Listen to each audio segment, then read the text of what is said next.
के दशक में इस एक्ट्रेस की अदाकारी और खूबसूरती के चर्चे हुआ करते थे।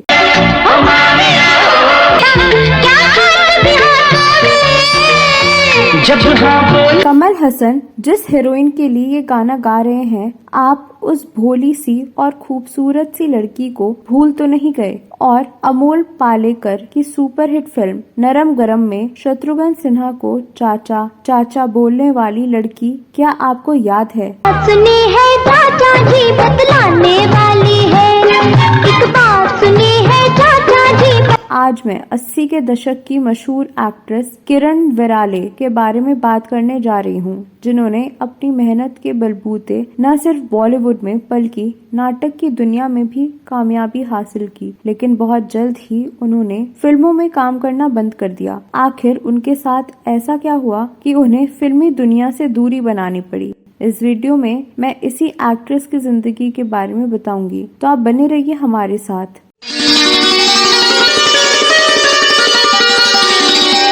दोस्तों, किरण विराले का जन्म 27 अक्टूबर 1957 के दिन मुंबई में एक मराठी परिवार में हुआ था। उनके पिता मधुसूदन कांग्रेस पार्टी के नामी नेता रह चुके थे और साथ ही 1980 से लेकर 1988 तक वे लोकसभा के सांसद भी रह चुके थे। किरण की मां विजय हाउसवाइफ थी। इस तरह किरण के परिवार का फिल्मों से कोई नाता नहीं था। जब किरण स्कूल में 10वीं कक्षा में पढ़ रही थी तो उस स्कूल में एकांकी नाटक होने वाला था, जिसका डायरेक्शन फारूक शेख कर रहे थे। उन दिनों फारूक शेख वकालत की पढ़ाई कर रहे थे और इंडियन पीपल्स थिएटर एसोसिएशन यानी इप्टा के सदस्य थे। उन्होंने स्कूल के कुछ बच्चों का ऑडिशन लिया। उस वक्त किरण भी अपनी कुछ सहेलियों के साथ ऑडिशन देने चली गईं, लेकिन उन लड़कियों में सिर्फ किरण का ही सिलेक्शन हुआ और 45 मिनट के उस नाटक में उन्होंने बेहतरीन अभिनय करके दिखाया। हालांकि अपने स्कूली दिनों में किरण एक टॉमबॉय मिजाज की लड़की थी और काफी बिंदास और मॉडर्न थी। किरण ने फारूक साहब को बोल दिया था कि वो गांव की लड़की जैसी नहीं दिख सकती, लेकिन फारूक शेख ने उन्हें मिर्जा साहिबान जैसी लव स्टोरी वाले नाटक के लिए तैयार कर लिया। इस नाटक के बाद भी फारूक शेख किरण के संपर्क में रहे। उन दिनों अमीन सयानी साहब रेडियो पर नाटक भी प्रसारित किया करते थे। बानूर भाइयों, देखिए अभी जो आपने गाना सुना ना, बातों बातों में मुलाकातों में, अरे वाह साहब, क्या गजब का गाना है। उनका स्टूडियो किरण के घर के नजदीक था। फारूक शेख की सिफारिश से अमीन सयानी उन्हें काम देने लगे। तुमको देखा तो ये ख्याल आया।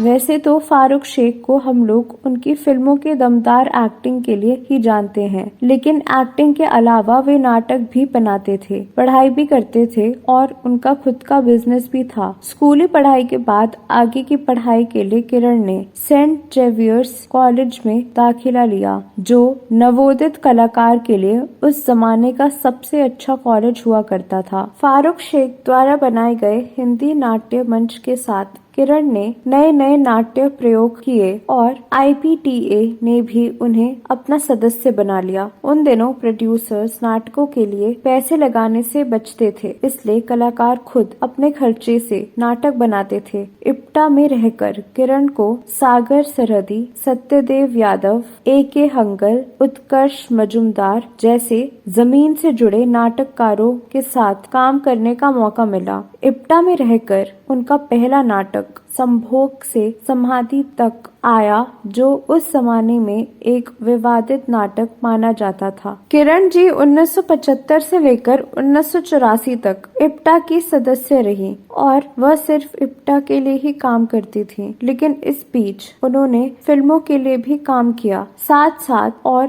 लोरी जैसी लो बजट फिल्में भी इप्टा के मेंबर्स ने बनाई थी, जिसने सिनेमा घरों में अच्छा प्रदर्शन किया। उनके पास जब भी किसी फिल्म में काम करने का ऑफर आता था और उन्हें वह किरदार अच्छा लगता था तो वह उसे निभा लेती थी। आज के दौर के नामी फिल्मकार मणि रत्नम ने पल्लवी अनुपल्लवी फिल्म के साथ जब बतौर डायरेक्टर डेब्यू किया था, तो इस फिल्म ने भी किरण ने एक किरदार निभाया था।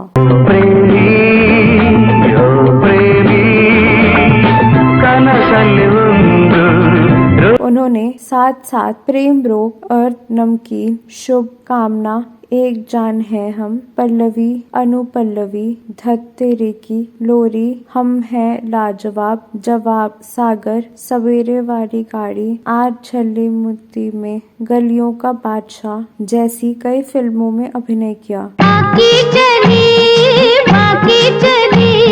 चौरंगी में झांकी। किरण की पर्सनल लाइफ की बात करें तो इप्टा में रहने के दौरान ही इप्टा के ही सदस्य दिलीप धवन के साथ उनके अफेयर की चर्चा होती थी। दरअसल अनिल कपूर की शुरुआती फिल्म एक बार कहो में उन्होंने दिलीप धवन के साथ रोमांटिक किरदार निभाया था और उसी दौरान वो दिलीप धवन के करीब आ गई थी। प्यार जिंदगी है, हालांकि बाद में उन्होंने दिलीप कुमार की बहन ताज के बेटे सईद फहद के साथ शादी की और अमेरिका में बस गई, इसलिए शादी के बाद फिल्मों में काम करना बंद कर दिया। हालांकि अमेरिका में भी उन्होंने भारत के लिए कुछ शोज किए, पर आखिरकार वो अपने फैमिली बिजनेस में व्यस्त हो गई। आजकल किरण अपने पति सईद फहद और बेटे असद के साथ न्यूयॉर्क में रहती हैं। तो दोस्तों, ये वीडियो कैसा लगा जरूर बताएं। किरण वैराले के बारे में आपके पास कोई और जानकारी है तो कमेंट बॉक्स में अवश्य लिखें। अगले वीडियो में मैं फिर फिल्मों, गीतों और फिल्मी हस्तियों से जुड़ी कोई नई कहानी या नई जानकारी लेकर हाजिर हो जाऊंगी। तब तक के लिए नमस्कार।